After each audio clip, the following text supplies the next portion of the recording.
वज़ीर-ए-आज़म का समुंदर पार पाकिस्तानियों के मुकदमात के लिए ख़ुसूसी अदालतें कायम करने का ऐलान। तमाम यूनिवर्सिटीज़ में समुंदर पार पाकिस्तानियों के बच्चों का 5% कोटा मुख्तस किया जा रहा है। मेडिकल कॉलेजेस में ओवरसीज़ पाकिस्तानियों का कोटा 15% होगा। वज़ीर-ए-आज़म शहबाज शरीफ का ओवरसीज़ पाकिस्तानीज़ कन्वेंशन से खिताब, बोले कि समुंदर पार पाकिस्तानियों पर जितना कुछ निछावर करें कम है। अपील है कि झूठा प्रोपेगेंडा और गालम गलोच करने वालों का मुकाबला करें। मजीद बोले कि army chief general Asim Munir सच्चे पाकिस्तानी और जबरदस्त प्रोफेशनल हैं। अफवाज पाकिस्तान ने 2018 में दहशत गर्दी का मुकम्मल खात्मा कर दिया था। साबिक हुकूमत की फाश गलतियों की वजह से चंद साल बाद दहशत गर्दी दोबारा से सामने आई। Convention army chief Syed Asim Munir भी शरीक। नायब वज़ीर-ए-आज़म इस्हाक डार, वफाकी वज़रा, सेनेटर, ज़राकीन पार्लियामेंट और गवर्नर्स की शिरकत। ख़ुसूसी दस्तावेज़ी फिल्म दिखाई गई। कन्वेंशन के इनेकाद में आर्मी चीफ का मुकम्मल ताउन हासिल रहा। कन्वेंशन के शुरका के लिए ज़ोहराने का एहतमाम आर्मी चीफ की तरफ से किया गया। आलमी इदारे ने पाकिस्तान की मईशत बेहतर होने की तस्दीक कर दी। आलमी रेटिंग एजेंसी फिश ने पाकिस्तान की रेटिंग अपग्रेड कर दी। पाकिस्तान की रेटिंग CCC+ से बेहतर करके B- कर दी गई। फिश ने पाकिस्तान का मुआशी आउटलुक भी मनफी रिकॉर्ड किया, मुस्तहकम करार दिया, जिससे चीन से कर्जों की रिफाइनेंसिंग पर इन्हिसार बरकरार। सियासी दबाव और सिक्योरिटी खतरात अहम चैलेंजेस करार। फिश के मुताबिक पाकिस्तान ने माली खसारे में कमी और इस्लाहात पर पेशरफ्त की है। पाकिस्तान IMF प्रोग्राम पर मुअस्सर अमल कर रहा है। मुआशी पॉलिसी से ज़र मुबादला ज़खायर में बेहतरी मुतवक्के है। आलमी मंडी में तेल की कम कीमतें पाकिस्तान के लिए रिलीफ का जरिया हैं। वज़ीर ख़जाना मोहम्मद औरंगज़ेब ने कहा कि इस पेशरफ्त के बाद मुल्क में मज़ीद सरमायाकारी आएगी, तिजारत, रोज़गार के मौक़े में इजाफा और सनती तरक्की होगी। वज़ीर-ए-आज़म मोहम्मद शहबाज शरीफ का पाकिस्तान की मुआशी रेटिंग में बेहतरी का खैर मकदम। कहा, क़ौम आलम का पाकिस्तानी मईशत पर एतमाद बढ़ रहा है। मुल्क की मईशत में मज़ीद बेहतरी के लिए हुकूमत पाकिस्तान अनथक मेहनत भी कर रही है।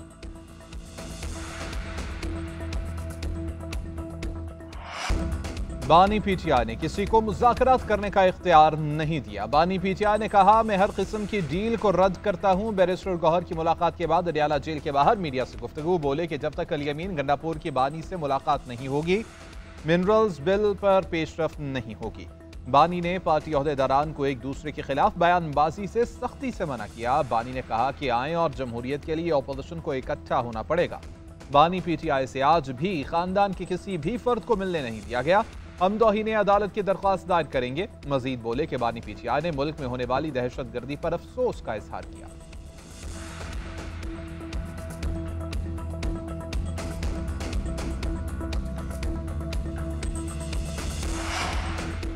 बानी PTI से बहनों और सलमान अकरम राजा की मुलाकात ना हो सकी। अलीमा खान ने कहा कि बानी PTI से मुलाकात के बगैर जेल के बाहर से नहीं जाएंगे। पुलिस हमें जहां रोकेगी वहीं बैठ जाएंगे। सलमान अकरम राजा ने अडियाला जेल के बाहर गुफ्तगू करते हुए कहा, तीसरा हफ्ता है, मुझे नहीं मिलने दे रहे। अगर कोई शख्स लिस्ट से बाहर मुलाकात के लिए अंदर जाएगा तो उसको पार्टी का मुनहरिफ समझा जाएगा। बानी PTI से दीगर वकला ने मुलाकात की। बुशरा बीबी से बेटी मेहरुन्निसा की भी मुलाकात करवाई गई।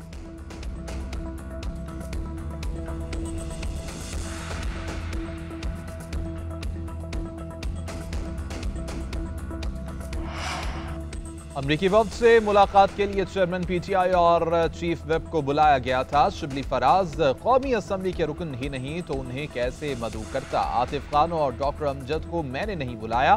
स्पीकर कौमी असम्बली की PTI अरकान की अमरीकी कांग्रेस वफ्द से मुलाकात से मुताल्लिक वजाहत। तर्जुमान का कहना है, बैरिस्टर गौहर और मलिका आमिर डोगर को फोन करके इशाइये में शिरकत की दावत दी। दोनों अरकान ने कंफर्म करने के बावजूद अमरीकी वफ्द से मुलाकात और इशाइये में शिरकत नहीं की। स्पीकर का कहना है, ये बार बार मौका ज़ाया कर देते हैं। अपोजिशन ने अमरीकी वफ्द के सामने बानी चेयरमैन की बात तो दूर तक जिक्र तक नहीं किया।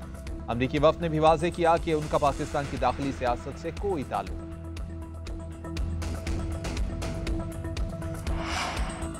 चेयरमैन PTI का अमरीकी वफ्द की मुलाकातों से लाइल्म रखे जाने का इल्ज़ाम। कहा, कोई राबता करता तो ज़रूर जाता। स्पीकर कौमी असम्बली की तरफ से कोई दावतनामा मिला, ना ही उनके स्टाफ ने कॉल की। अयाज सादिक काबिल इज़्ज़त हैं, उनका एहतराम करता हूँ, इसलिए बहस बराए बहस नहीं करना चाहता। इस मामले को यहीं ख़त्म करते हैं। सेनेट में अपोजिशन लीडर शिबली फराज ने कहा, हमें मुलाकात से मुताल्लिक़ नहीं बताया गया, ये स्पीकर की बदनीयती है।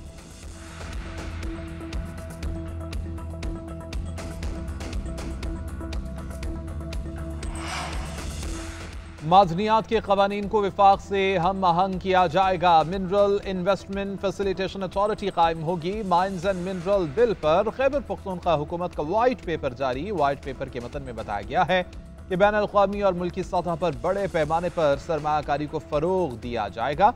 मादनियाती टाइटल्स और लाइसेंसिंग को डिजिटल माइनिंग सिस्टम के जरिए शफाफ और काबिल रसाई बनाया गया है। लीज के हुसूल में आसानी के लिए लाइसेंस की मुद्दत कम करके 3 साल कर दी गई है। कानूनी मामलात के हल के लिए गैर जानिबदार और फौरी इंसाफ के लिए आज़ाद और बाइख्तियार अपीलेट ट्राइब्यूनल कायम किया जाएगा। गैर कानूनी कानूनी के खिलाफ सख्त इक़दाम के लिए खुसूसी फोर्स कायम की जाएगी। माइंस और मिनरल एक्ट के हवाले से जो बानी पीटीआई कहेंगे उसी पर चलेंगे। अरकान अपना माइंड भी इस्तेमाल करेंगे। आज वकला की मुलाकात है, हिदायत देंगे। ओपोजिशन लीडर उमर अयूब ने कहा बानी पीटीआई खुद नाम देते हैं लेकिन उनसे मुलाकात नहीं करने दी जा रही। अपने हक के लिए आवाज़ उठाने पर मुकदमा दर्ज किया जाता है। सिंध की नहरों पर तहफ़्फ़ुज़ात से मुताल्लिक़ करारदाद पेश।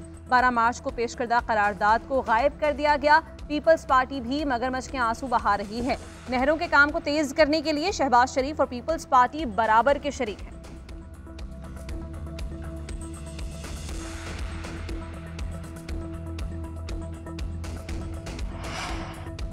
बिजली और gas subsidies Benazir income support programme से मुंसलिक की जाएंगी। सब्सिडीज सिर्फ मुस्तहिक सारिफीन को ही मिलेगी। हुकूमत ने तवानाई के शोबे के हवाले से IMF को यकीन दहानी करा दी। ज़राए वज़ारत ख़जाना के मुताबिक IMF और वर्ल्ड बैंक के साथ मिलकर सब्सिडी निज़ाम की इस्लाहात पर काम किया जाएगा। तवानाई के ज़िया को रोकने के लिए सब्सिडी निज़ाम में रिफॉर्म्स की जाएंगी। बिजली सब्सिडी का नया निज़ाम जनवरी 2027 तक नाफिज कर दिया जाएगा। गैस सब्सिडी निज़ाम में भी इस्लाहात पर काम जारी है।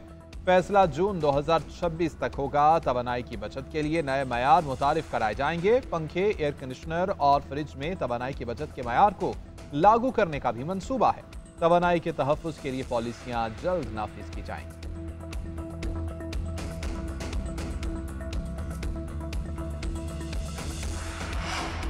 सिंध हुकूमत का TP लिंक कैनाल फौरी बंद करने का मुतालबा। वज़ीर आबपाशी सिंध जाम खान शोरो ने इरसा को PT लिंक बंद करने के लिए ख़त लिख दिया। कहा कि सिंध को इस वक्त 62% पानी की किल्लत का सामना है। पंजाब के कैनाल 54% पानी की किल्लत बर्दाश्त कर रहे हैं। TP लिंक कैनाल खोलने की वजह से सिंध में मज़ीद पानी की किल्लत बढ़ जाएगी। इस वक्त TP लिंक कैनाल खोलना सिंध के ज़ख्मों पर नमक छिड़कने के मुतरादिफ है। उधर पंजाब हुकूमत का पानी की तकसीम के सही आदाद शुमार हासिल करने का फैसला। टेलीमिक्स वाटर रिसोर्स मैनेजमेंट सिस्टम से डेटा इकट्ठा किया जाएगा। सिस्टम से पता चलेगा कि कौन सा सूबा कितना पानी इस्तेमाल कर रहा है। नहरों के तनाज़े पर पीपल्स पार्टी का 18 अप्रैल को हैदराबाद में जलसे का फैसला। बिलावल भुट्टो मुतनाज़े मंसूबे के खिलाफ खिताब करेंगे। निसार खोड़ो ने कहा कि पीपल्स पार्टी अवाम के साथ है। नहरों का मंसूबा किसी सूरत काबिल कबूल नहीं। वज़ीर आज़म सिंध की आवाज़ सुने और फौरी मंसूबे से दस्तबरदार हों। विफाकी और पंजाब हुकूमत दोनों सूबों के आवाम को लड़वाने की साजिश बंद करें। जैसे कालाबाग डैम के खिलाफ तहरीक चलाई वैसे ही नहरों के खिलाफ जिदोजहद कर रहे हैं। माजी में नवाज शरीफ कालाबाग डैम से दस्तबरदार हुए। अब शहबाज शरीफ मुतनाज़े नहरों का मंसूबा खत्म करें।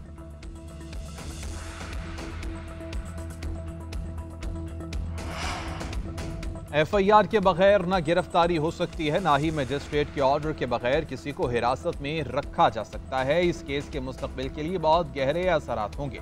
जस्टिस जमाल खान मंदोखेल के सिविलियन के मिलिट्री ट्रायल केस में रिमार्क्स। जस्टिस मोहम्मद अली मसर ने कहा कि 9 मई वाक़यात के मुल्ज़िमान पर ऑफिशियल सीक्रेट एक्ट के तहत मुकदमा दर्ज हुए। फौज ने बराह रास्त कोई FIR दर्ज नहीं कराई। इंसदाद दहशत गर्दी की अदालतों के जरिए सिविलियन की हवालगी फौज को दी गई। हिरासत में देना दुरुस्त था या नहीं, ये अलग बहस है। जस्टिस अमीनुद्दीन ने कहा कि कुल 30 मिनट में दलाइल मुकम्मल करें। अटॉर्नी जनरल को भी कल ही सुना जाएगा। ख्वाजा हारिस ने कहा कि जजेस के सवालात ज्यादा न होते तो आज ही दलाइल मुकम्मल कर लेता। जस्टिस मुसर्रत हिलाली और जस्टिस जमाल मंदोखेल ने रिमार्क्स दिए कि कल किसी को सवाल नहीं करने दिया जाएगा।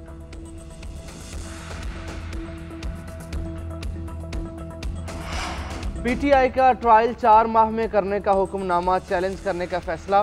दौरान समाअत बाबर अवान ने मौक़िफ़ इख्तियार किया कि इंसानी तौर पर 4 माह में ट्रायल मुकम्मल होना मुमकिन नहीं है। चीफ जस्टिस ने रिमार्क्स दिए, कानून में ट्रायल 3 माह में मुकम्मल करने का जिक्र है।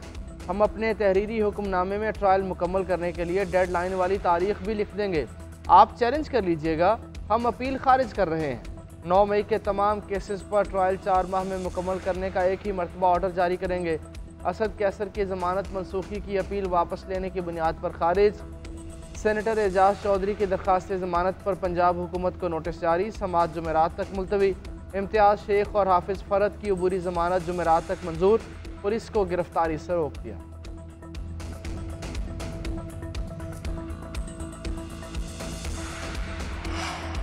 इंटरनेट की खराबी के बायस बानी पीटीआई को वीडियो लिंक के जरिए पेश नहीं किया जा सकता। अडियाला जिल हुकाम का सेशन कोर्ट इस्लामाबाद में जवाब। बानी पीटीआई की 6 और बुशरा बीबी की एक दरख्वास्त जमानत पर समाअत 6 मई तक मुलतवी। बानी पीटीआई और बुशरा बीबी की बगैर ताखीर फैसला सुनाने की दरख्वास्त की दायर, अदालत ने मुतफरक दरख्वास्त पर नोटिस जारी कर दिए। दूसरी जानिब स्पेशल जज सेंट्रल ने बानी पीटीआई की 2 दरख्वास्तें मंजूर कर ली। बच्चों से बात करवाने और मेडिकल चेकअप करवाने का हुक्म। अमल दरामद रिपोर्ट 28 अप्रैल को तलब।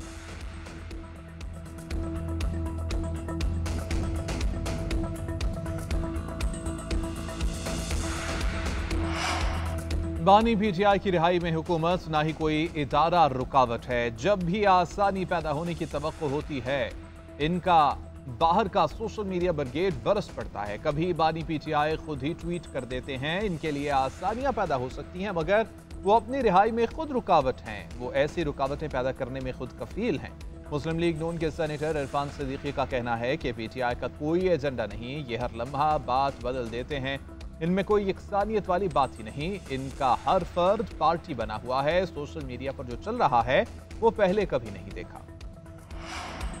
मुस्लिम लीग नून और पीपल्स पार्टी के दरमियान एक और मुलाकात बेनतीजा। सिंध के मनसूबों फंड्स के इजरा, आइंदा बजट से मुतालिक बातचीत।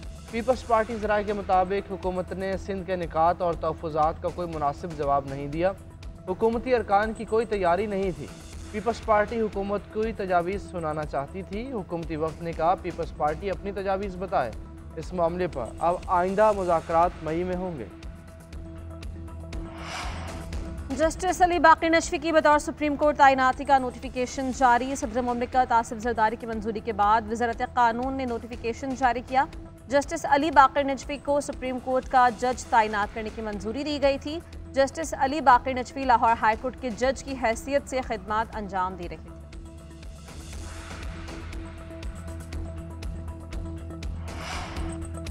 ज़ेरे हिरासत मुल्ज़िमान की तस्दीक पर लाहौर हाई कोर्ट की पुलिस को वार्निंग। आइंदा कहीं भी ऐसा वाक़या पेश आया तो मुतल्लिका DPO जिम्मेदार होगा। IG पंजाब से कल रिपोर्ट तलब कर ली गई। मुल्ज़िमान के सर मूंडने की वायरल वीडियो पर बरतरफ तफ्तीशी और कांस्टेबल को वकील करने की मोहलत। अदालत ने रिमार्क्स दिए कि समात का मकसद हरगिज ये नहीं कि डांस पार्टियों की खुली छूट मिल गई है। पुलिस कार्रवाइयां करे मगर वीडियो वायरल न करे। कसूर पुलिस वीडियो वायरल करने पर एलामिया जारी करे कि उनसे गलती हुई है। DIG ऑपरेशंस ने अदालत में गलती तस्लीम करते हुए मुआफ़ी मांग ली। जस्टिस अलीसिया बाजवा ने कहा कि अब किसी की तस्लील की गई तो मुतल्लिका ऑफिसर के पोर्टफोलियो में लिखा जाएगा कि इसने क्या हरकत की है। मजीद समात कल तक के लिए मुलतवी। पाकिस्तान सुपर लीग के एल क्लासिको के लिए मैदान आज सजेगा। किंग्स का होगा फिर से राज या कलंदर्स डालेंगे धमाल। नेशनल स्टेडियम कराची में मैच रात 8 बजे शुरू होगा। किंग्स ने मुल्तान सुल्तान्स के खिलाफ अपनी तारीख का सबसे बड़ा हदफ हासिल करके फातिहाना आगाज किया। कलंदर्स ने इब्तदाई नाकामी के बाद ग्लैडिएटर्स को 79 रन से करारी शिकस्त का मजा चखाया। दोनों टीम्स में अब तक 19 बार सामना हुआ। किंग्स को 13 मैचेस के साथ वाज़ेह बढ़तरी हासिल है। कलंदर्स को 6 में जीत मिली है।